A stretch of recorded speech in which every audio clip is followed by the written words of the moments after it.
How you doing, people? It's your boy Jay. I'm about to do a oil change on my SC300. I did my Seafoam already. A few people were asking me about the Seafoam stuff. The Seafoam, you basically put some in here, some in your gas tank, and this line right here, you take this off. You just pull this up off the brake booster while the car is running. Usually you could do it by yourself, or you could do it with somebody else, but if you do it with somebody else, they have to be behind this so they can start it up and start the suck procedure up. You take the cup, you stick this end of the hose after you pull it off into the cup, and it sucks it in, and then you shut the engine off for a while. Other than that, I changed my brake fluid. It's kind of dirty inside because the residue from the old fluid that was in there, this thing, what a lot of people don't know is that the brake fluid has to be changed as well. They just leave it just like that. My power steering was leaking. It was leaking from this line right here. I just wrapped it with some electric tape for now till I get a new line. This is pretty much kind of squealing, making an empty. It's still empty. That was making the engine very, very, very dirty because the person who had it before me, they pretty much left it to die. Shame. All that you see red going all the way there, all that was black. I mean, when it was black, dirt was caked on. I'm about to change the engine oil. As you can see, I could tell this car has a lot of sludge in it as well.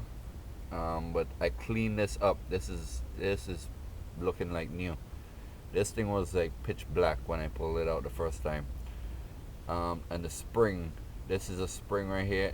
It was stuck down. So as you can see down in here, I poured some synthetic oil in it before, and there's still Seafoam inside of it, inside the engine. I use this. I use some of this. It's Mobile One 030. I just had some left over from my previous car. I'm usually a Castrol man. I usually use the Castrol oil. So as you can see, the Castrol Syntec, this is the usual brand that I go for. 5W30, which it says here, that's what it's recommended, but you could go by what you want. I just say, I'll tell anybody it's where you live. I'm about to change my my spark plugs as well, but you have to take this whole top off. You have to take this off. It's just some Allen bolts on these sides, and you have to release this plenum. This plenum has to come up. This whole thing has to be moved in order for you to get the number 3 and the number 4. You just basically need a 14.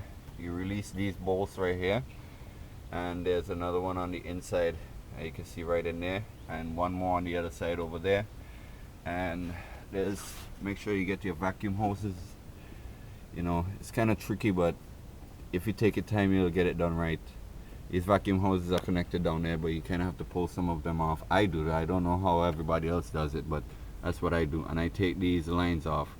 There's 3 here, the cruise control. Take this one off. The throttle, there's 2 here. Take those off, and basically kind of like wiggle it a little bit. I don't know, I just got a little trick the way how I get it off. I'm putting the NGK iridium plugs. These are I paid $8 and these are basically $9 a plug. I paid $58 on total just for these plugs. 6 plugs I bought for it. A can of engine restorer. I usually like to use this every now and again, especially in an older engine. Alright, I'm using a Castrol Edge. This oil was kind of pricey, but it's worth it to me because this is my car.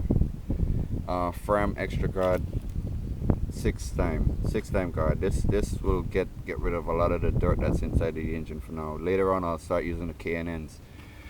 Alright, so I'll be catching up with you later. I already have the Seafoam in it already. The oil, and I'm gonna rinse it out and remove this is where the oil filter is. Alright, so that's me right now on my oil change.